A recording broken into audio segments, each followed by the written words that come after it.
Достар, спорт сайыстарында болған қызықты жайттар мен ыңғайсыз сәттерді тамашалаған сіздерге ұнай ма? Онда екінші бөлімін қабыл алыңыздар.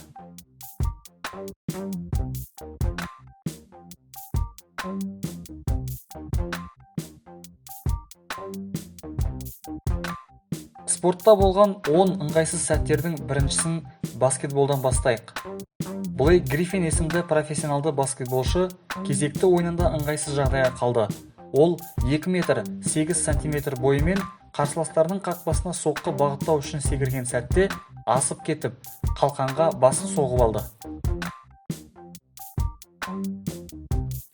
Ал енді футбол сүйер қауым мына видеоны көрсе ашуланары сөзсіз. Шабуылшы сасқанынан соққыны тым жоғары бағыттап, қақпашысыз бос қалған қақпаға гол салу мүмкіндігінен айырылды. Расымен де ыңғайсыз сәт.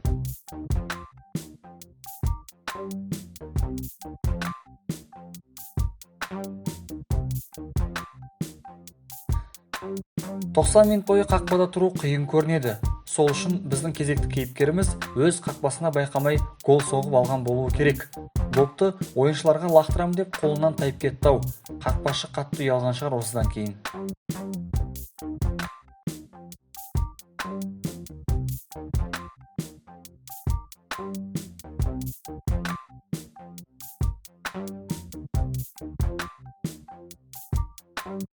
Алдыңғы видеода біз алдын ала қуанған баскетболшы жайлы айттық. Қабыл алыңыздар. Ерте қуанып қойған қақпашы.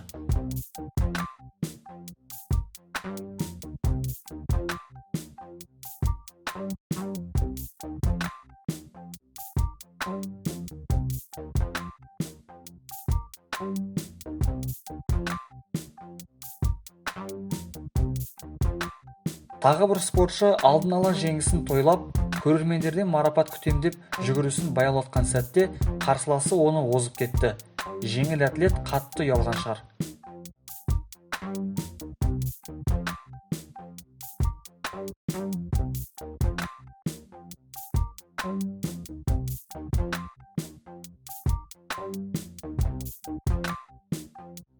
Кейде жанкүйерлердің көңіл күйі жақсы болса, олар спорттық сайыстарда сүйікті командасына барын салып жанкүйер болады. Ал мына волейбол сайысының жанкүйерлерінің іші пысқан сияқты. Себебі олардың барлығы төрешінің артынан қайталап, оны мазақ етуде.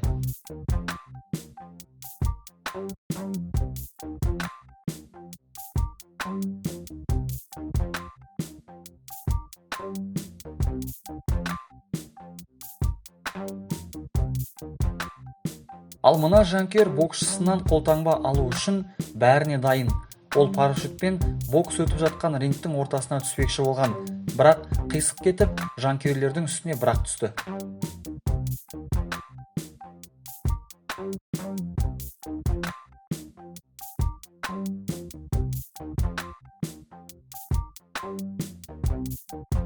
Норвеждік спортсмен қатты ұтқысы келді ме, алдыңғы қарсыласын құлатып кетем деп, өзінің аяғына оратылып құлап түсті.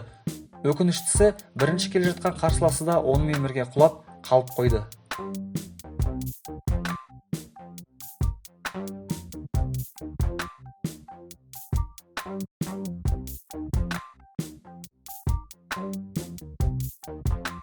Уругвайлық шабуылшы Луис Суарес ойын барысында қарсыластарын тістегені үшін 3 рет айыппұлға ілінген екен. Нағыз ыңғайсыз және ұят қылық осы шығар.